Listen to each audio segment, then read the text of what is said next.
ವಸ್ತುನ ಬೆಲೆ ಅದನ್ನ ಉಪಯೋಗಿಸ್ಬೇಕಾದ್ರೆ ಗೊತ್ತಾಗೋದು.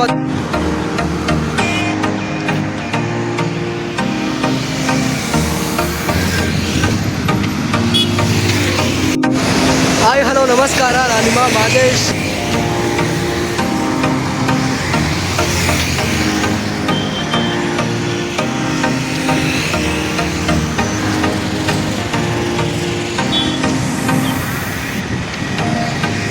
ನಾನು ಮತ್ತೆ ಬಂದಿದ್ದೀನಿ.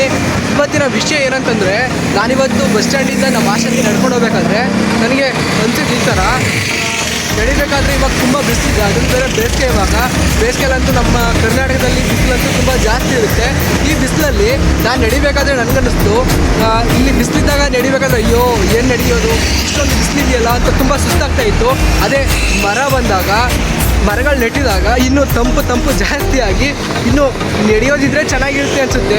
ಅದಕ್ಕೆ ಅನಿಸುತ್ತೆ ಓದ್ ಕಾಲದಲ್ಲಿ ಮೊದಲೆಲ್ಲ ಸಾಲು ಮರದ ತಿಮ್ಮಕ್ಕ ಅವರೆಲ್ಲ ರೋಡ್ ಬದೀಲಿ, ರಸ್ತೆ ಬದಿಯಲ್ಲಿ ಅವರು ಗಿಡಗಳನ್ನ ನೆಡ್ತಾ ಇದ್ದಿದ್ದು. ಅದು ಒಂದು ವಸ್ತುನ ಬೆಲೆ ಅದನ್ನ ಉಪಯೋಗಿಸ್ಬೇಕಾದ್ರೆ ಗೊತ್ತಾಗೋದು ಅದ್ರ ಏನಾದರೂ ಬೆಲೆ ಇದೆ ಅಂತ.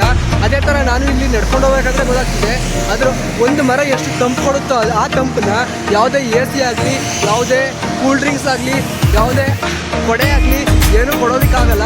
ಮರನೇ ಅದು ಕಂಪೇರೇ ಮಾಡೋದಕ್ಕಾಗೋದಿಲ್ಲ. ನಾವು ಬೇರೆ ಒಂದು ಛತ್ರಿ ಹಿಡ್ಕೊಂಡೋದ್ರು, ಕೊಡೆ ಹಿಡ್ಕೊಂಡೋದ್ರು ತುಂಬ ಬಿಸಿಲು ತಟ್ಟುತ್ತೆ.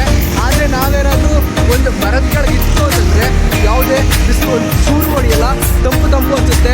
ಗಿಡಗಳನ್ನ ಬೆಳೆಸೋಣ, ಈ ಭೂಮಿಗೆ ಸ್ವಲ್ಪನಾದರೂ ಒಳ್ಳೇದು ಮಾಡೋಣ ಅಂತ ಕೇಳ್ಕೊಂಡು ಇವತ್ತಿನ ನಾನು ಲಾಗ್ನ ಮುಗಿಸ್ತಾ ಇದ್ದೀನಿ. ಮತ್ತೆ ಸಿಗೋಣ, ಬಾಯ್ ಬಾಯ್.